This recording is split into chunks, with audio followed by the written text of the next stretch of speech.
Hey guys, welcome to M&D Customs, the newest Defender channel on YouTube. Today I'm going to show you guys how I installed a gas strut on my rear door to overcome the door closing in on me.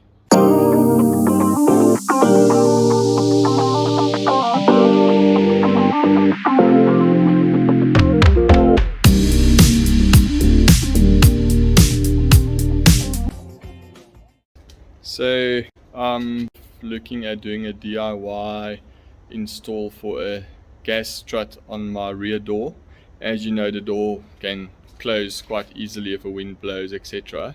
I've seen a few designs that's online and decided, I've got gas struts lying around, why not install it and see if it works. I'll show you guys what my idea is. As you guys know, the rear brace or whatever you call it is horrible. It doesn't really keep the door open. I'm going to try and use the original holding point there as a pivot and put an angle iron on those spots there. I'll do a small one with a few pop rivets and put it here. This is a 315 Newton meter Gabriel strut. I want to see if it's gonna require me to cut open the rear door card, and if it needs be, I'll get a shorter one.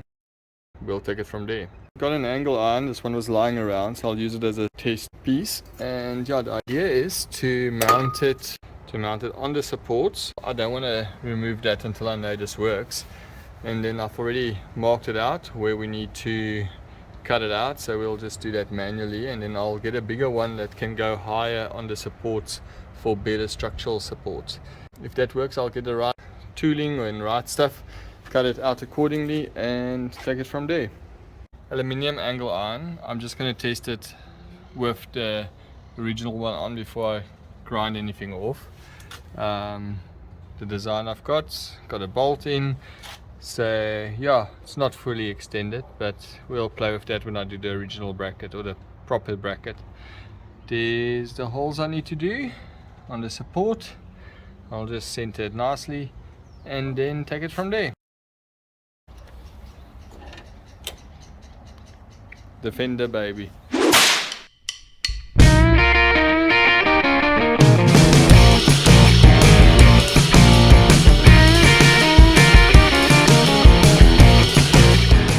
Using a 4.8mm pop rivet, we're going to do a one on each side just to test the design, and then we'll get an engineering company to bend us a nice proper one.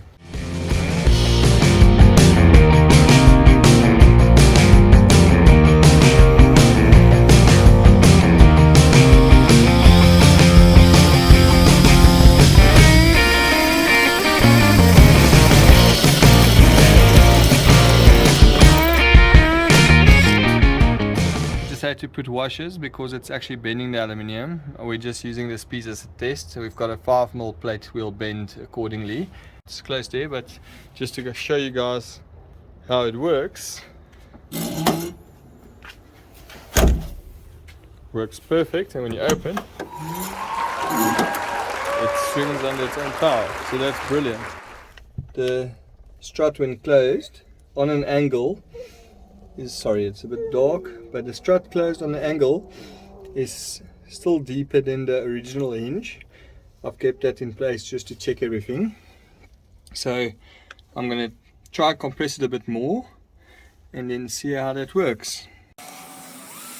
Making another hole, 100mm in to test different spots on the bracket. Okay guys, so I tested that hole and it works quite nice. So I'm just going to remove this and then get it quite close at the bottom there, run it through. From the top there's a very small gap, and then I'm going to grind this away just like that right through so that I can still put a card on.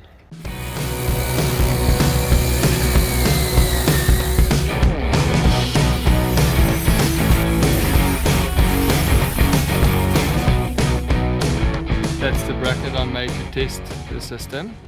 Yeah, so just to give you an idea, it doesn't come out too much. It just touches the card and it's nice and close to the door there. So as you close it, it pulls away actually. I just used the original bracket against the door that came on the Pumas, and I locked it at the bottom using 2 nuts and a gap with washers on each side. Same there, I locked it on top. I needed to drop the side a bit just to get it to go a bit more straight, but the other bracket I asked for the guys to bend is a bit wider, so I'll drop that naturally, and then also it won't catch the door card. How it works.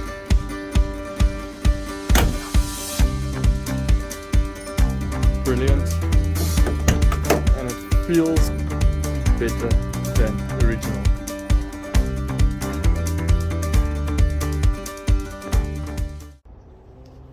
Okay, so like you can see, it works brilliant. I've got a broken fastener on this side, so I just need to get that one sorted and it will stick.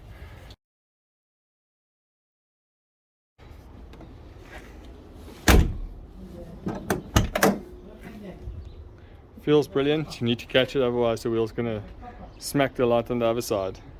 So yeah guys, I think it's something you can really easily do and you don't need to spend $200. And yeah, I had the stuff lying around, cost me nothing.